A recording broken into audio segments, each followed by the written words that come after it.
if EastEnders were actually ending, how would you imagine it would ultimately end? This is by Evil Gun 21. I've got to do my best intro voice there for Evil. Like everyone got together at an event, or someone ultimately passes at the show, as the show began with a passing. Um, this first comment literally stole my idea, where they play closing time, and it's Sharon and Ian turning the lights off the Vic as like closing time leaves, Yeah. and they both turn to each other and go, "I'll miss this place. Closing time. Gather Yeah, all it's the always things." weird with these sorts of things where it feels like there is no good ending for a soap. Like, I figure out what it is. I don't remember if it's Brookside or Crossroads Hotel,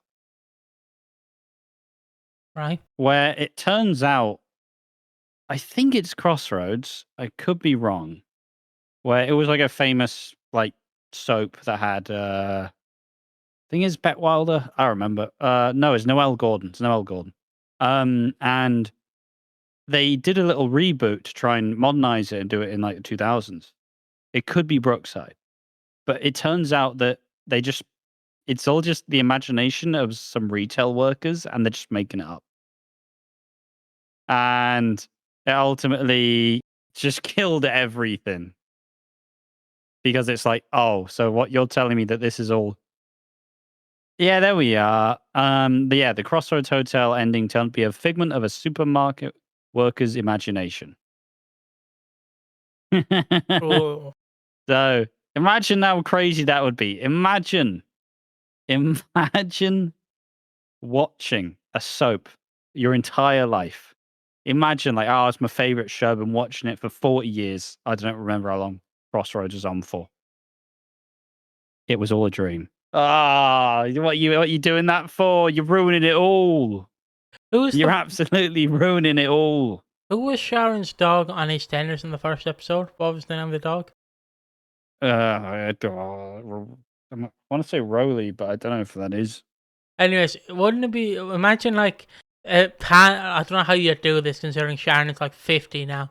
But imagine it pans out, and obviously you have to get the dog. You have to get some sort of dog that looks like it. It pans out, and the ending is just the dog. Like it's a thought bubble of the dog, just imagining it all, or it's just Dan Watts. It's just Dan Watts going, "Oh, this could be interesting." For no apparent reason, and definitely not for a video we were working on. My brain just says it's called Prince, but obviously that's not the name of the dog. That was the suggested name of the dog. That it wasn't called that in the end. Let's go. Um, how would you end? I mean, you have to have if you're ending it, you have to be given a good year to finish. Like with Neighbours, right? Neighbours somewhat got given quite a solid time to finish the first time where they kind of they brought back a bunch of the main people and they ended it in a better place where it would go, where you had like, oh, you had Chloe and Ellie, who's like one of the most famous like gay couples, finally get married and they settle into married life together. Like you want to right all the wrongs and you want to fully do everything justice. So it feels like you do naturally return things to a status quo. Because you know what you don't do? You don't do what most TV shows would do in the 90s if it got axed and you kill off all the characters in the final episode. Which, I feel like anybody who's watched more than one TV show in their lives will remember their favorite show that just ended with all their favorite characters just being killed off. My least favorite one was a show called Mortal Kombat Conquest. And they did both really wrong. They first killed off every single character, not with like a really big bad, by the Grim Reaper. And they were all just killed. This entire cast just murdered in a show. And then, even though they'd killed off the entire cast, they still set up a cliffhanger for a season 2 that never happened. And it's like, you dicks, what's wrong with you? Why would you do that? So, with all that to loop back to EastEnders, you have to like dot the I's, cross the T's. You have to fully wrap a nice little bow on top of it and just do it. I don't know. I don't necessarily know where the end game is. Maybe it is Phil and Sharon in the Vic at the end. Maybe it's them and their little weird blended family together with all the Mitchells around the table and all of the new Watts, and you kind of bring them all together. You reunite. I mean, if we just, because obviously we can't predict what it would be like in like whenever it gets cancelled, because who knows? Like, I mean, I suppose it just comes to the question that is hard to answer: is when do we actually think EastEnders would end? Well, I'm gonna first just give my thoughts on a TV show, the way how it ended, if you don't mind, because you did yours. I'm gonna do mine. If that's okay, and then I'll get back to your question. I remember there was a TV show I loved, The End of the Fucking World. Fantastic show. First season, fantastic. Cast, fantastic. And basically, spoilers by the way, the end of it is James on a beach. He's the main character. He's after killing a man because the man is going to assault his friend. And it's him running on the beach. It ends on a cliffhanger where he gets shot. Now, to peel back the curtain, this is where the book ends. This is where the book ends for James. James dies. In the book, he's dead. Banaf, he's gone. And basically then it continues with the girl. The girl, like they show the girl working and being depressed and fantasizing over James, who is gone. But obviously, the TV show got popular. In the UK, of course, not really around the world. And then they went, oh shit. So they rewrote about season 2. And then it just ends with them like sitting on a cliff being like, oh, I love you so much. I'm like, yeah. No. No. What? Because the whole season is James creeping on this girl. Like, because he likes the girl because he saved her life. And it's just him like creeping on her and her trying to stay away from him. Just for them to end up back together at the end. And I fucking hated that ending. I hated it so much. Like, I don't know how you would have ended it, but I goddamn hated it. But the question I see EastEnders is, when it ends, it would roughly be 20 years from now, if they give a rough standpoint. Unless somehow between now and 2030, it gets forced off the air, or the government cut the funding for the BBC. I don't see it ending for a good 20 years. Personally, how I would end it is a bit different. I would... You don't... Because depending when it ends, I would have 3 options, in my opinion. Because if it was to end 10 years ago, obviously the finale would be Dot sitting in a chair, all her family around her, watching her pass, and then you do Julia's theme with all the montage of all the characters, thanking every single character in history. Unless we're not like including Joshua Pascal, he can get fucked. But you do a tribute to all the actors and everything. It's a nice 7-minute long, like Julia's theme, and then that's how you would have ended 10 years ago. But if I'm speaking from now to the future, I feel like if it has to end, you basically bring as much Mitchells back as possible. It doesn't matter for how long. And then if you have a year to plan it out, you bring back all the Mitchells you possibly can, even Grant. And the final episode is Phil's funeral. And it ends with the Mitchells burying Phil. And then it just ends with like Sharon and Grant or someone saying, now on to the next chapter. Where you just leave it kind of open, but it's kind of closed. And then if it wants to get rebooted in 20 years' time, let it happen. Because I feel like Phil will be the major character you kill, because he would, let's be honest, he's the most famous person on the show at this point. Like, let's be fucking real. Like, you look at EastEnders, you look at memes, you look at anything, it's all about Phil. It's either Phil or Ian, but it's mostly Phil. So I feel like to end it, you need to have Phil Mitchell be the character, like the cutting point. Because then the whole like I'm just a fantasy booking here. The whole so let's say it ends in March 2027. So throughout 2026, you bring back Ronnie, you bring back Roxy, you bring back Sam, you bring back as many as you can, and then around 2027, when it ends, let's just say in April, you have the 33rd or whatever it is anniversary be Phil passing with Grant and his family around him, and then you build up to his funeral, and then the funeral is where you end it. And then it ends like that with Julia's theme thanking everyone who created the show and everything. Because I feel like you need Julia's theme to end it, because Julia's theme will be fitting for it. Where you have like Oh, there'll everyone be so many tears. There'll be so many tears where at that. like, because to me, I have two ways of like how you would shoot it if you're doing it, is it ends. So basically, the person is reading out a eulogy of Phil, basically saying we're brought into this life, you know, we're all created equal. You know, Yeah, you kind of use it to talk about the show in a roundabout way, but it is technically a eulogy for Phil. You know, it yeah, all started. and Yeah, then you're just gonna tell the story of EastEnders, and it's like, and then it's some Catholic Christian bollocks basically. Then you end with everyone crying at the eulogy, and then obviously it ends with Grant saying goodbye to Phil and Sharon saying goodbye, and then they walk off. With like I hope Phil is in a better place, and then it ends massive Julius theme, thanking everyone who made it possible, and then you do it. And then if you want to bring it back, you can. But I would have if it's ending, you let it end and then bring it back a few years later with a different cast.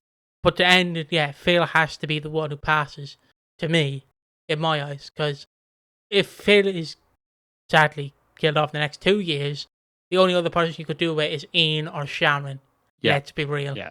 because you can't really do it with Dot. Because Dot would have been the perfect time to end it, because she would have been the most iconic character to do it with. Even though famously, we know they did not really like Dot towards the end of the show. She was in. So yeah. But that's my long-winded answer. I know I took up a lot of time, but I'll let you give yours. It's fine by me. I mean, it's just generally, I don't intend to kind of retread the same water. I think it's the kind of it's just think about this the current state of play where in the current state of play within soaps you have Hollyoaks, which is getting really ragged, proper rotten by Channel 4.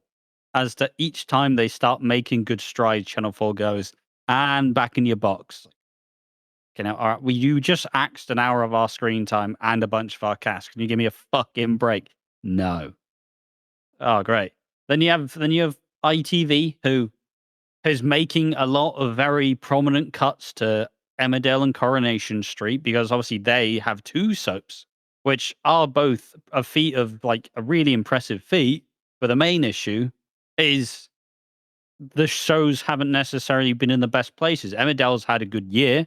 It's had a good last year or two, but Coronation Street's been pretty rough for the last couple of years.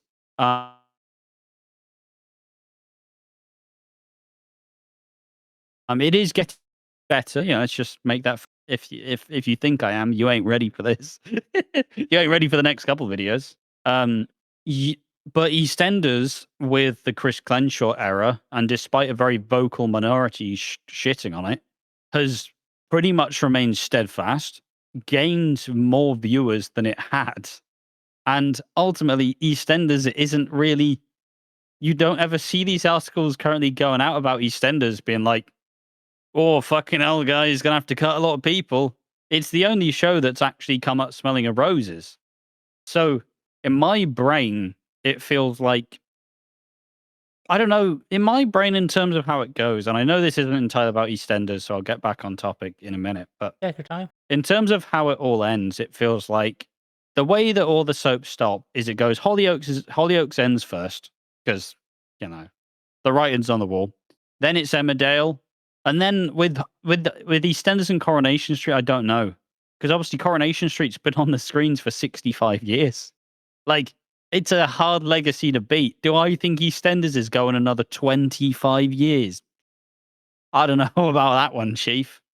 Like we nobody could have projected the 20 years from the 80s to the 2000s and the 2000s to the 2020s. Like shit moves so incredibly fast technology wise. So I I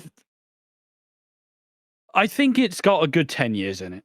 I think it's got another good 10 years at least. I think it would end at like the 50th anniversary.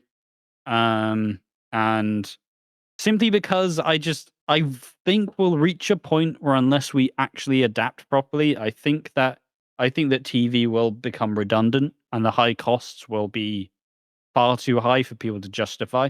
I think that, you know, it will just be a bit more like Raw. I think it'll be more I think a lot of like productions would be a lot more raw and a lot less like budget wise would be just easier to do. And, probably move away from actual TV channels and just streaming all in all, which we've already done so far. And even all the soap like channels have their own streaming service, but at the end of the day, if you're not on Netflix, if you're not on Paramount, if you're not on Disney Plus, like you may as well be joking around because you're not making money from it. You're not getting people to pay for it. So it's a hard position to be in. And once again, I will get back onto it, but and monetizing soaps are also equally as hard because you're not selling merch, because why would you? You would be weird selling like both like in meta shirts and like outside of meta shirts, but like, you could easily be merchandising the fuck out of these shows. Like you could easily be doing that. You could easily be selling sponsors on it, all in all, that you don't really tend to do as much. Like usually Corey and Hollyoaks have like a title sponsor, but I don't know. You're not really monetizing it. It's not like I doubt the YouTube channels are doing that well financially. Like I don't know. There are a lot of ways that by increasing the accessibility of the shows, it would probably benefit and allow you to monetize it a little bit better, and would kind of take away the elephant in the room that are the very extremely high costs to run and make a soap, as you are having to do 210 episodes a year, and you're having to pay for what 60, 70 pretty much full-time members of cast and crew and departments. Like it's simply at some point the money just won't be worth the squeeze, I think. Yeah. That's a very downer note to suggest. My God. Are you guys all excited for the future now? No. But it's just simply we don't know how long we have left. That's why it's kind of a good thing to always try and just cherish these sorts of things whilst we still have it, because you never really know when it's going to be the end. But God, it's even more existential. Fuck me. in universe, how does it end? In universe, like I did Filled, what would you have it be? Who would be the major Um, character, or how would you end it? Like, would you have a nuke come down and explode Walford? Like, how would you? well, I guess I'd do it two ways. If there's a chance for a revival, you start to ship off a bunch of these characters and you start kind of fulfilling their story. Let's say you decide Sharon wants to leave the square. Does she get with Phil? Does she get with Grant? The inevitable trial. Is it that in the end? And then you make a choice. Oh, she moves away with Grant, or she moves away with Phil. Maybe you do it in the sense of like the community. Like maybe I think you do it in the angle where you have the community fighting against what is probably like some like real estate developers, and they're basically trying to bulldoze the whole area. They're trying to bulldoze the square. They're trying to get rid of it. It's people's homes. It's been people's homes for like 100 years. That is what I generally do, and that way you have everybody kind of band together to try and fight for the square. And I don't necessarily think you don't necessarily have the developers win, because that would be a really sour note to like end the show on. But you do kind of ramp up a lot of the drama and the tragedy, where a lot of just uncomfortable things happen to a lot of the people on the show. Where a lot of people will decide to leave, or they will decide, you know what, this isn't all worth it anymore. So, me and like Ian and Cindy leave together, realizing they don't actually want to be involved in this anymore. They realize the place is like toxic, and you just typically just pair off the characters, and you take them to the end goal. You take them to the pastures, and you say, "Hey, this is what you're going to do," and that's what you set up if you ever revive it, where you now take the you would probably do it in the future, and you would kind of expect what would have happened in between this gap, and from there you kind of tell it. And I think that'll be interesting. I mean, I basically just took what Neighbours did and what Hollyoaks did.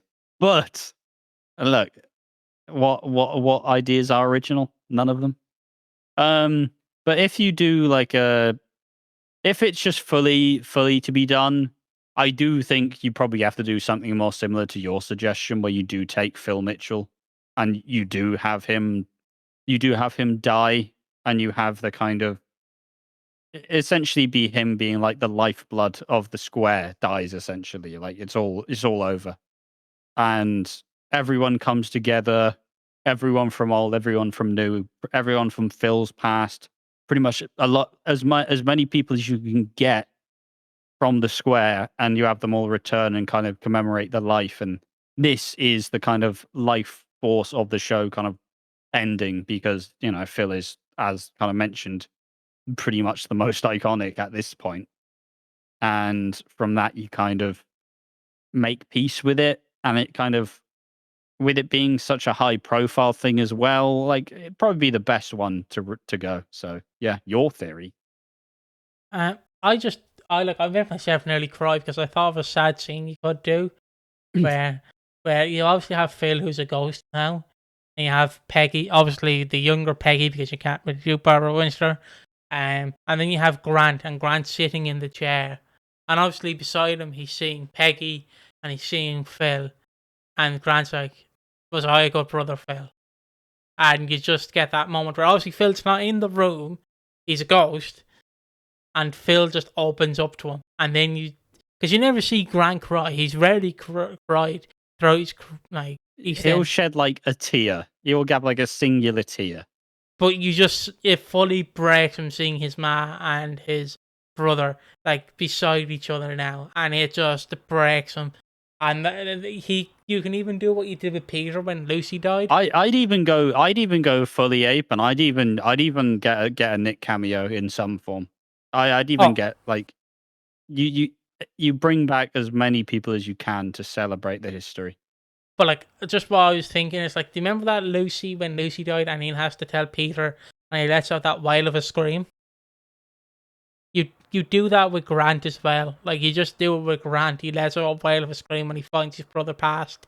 Like, oh, fuck it. And now EastEnders, so my theory can come true. But like, because to me, that's how you end it. You have to kill off a major, like make it, matriarchy, like character. You can't, and it can't be like it can't be a character that people just like. Like, yeah, sure, Kathy was there at the start, but she did leave for about 20 years in there.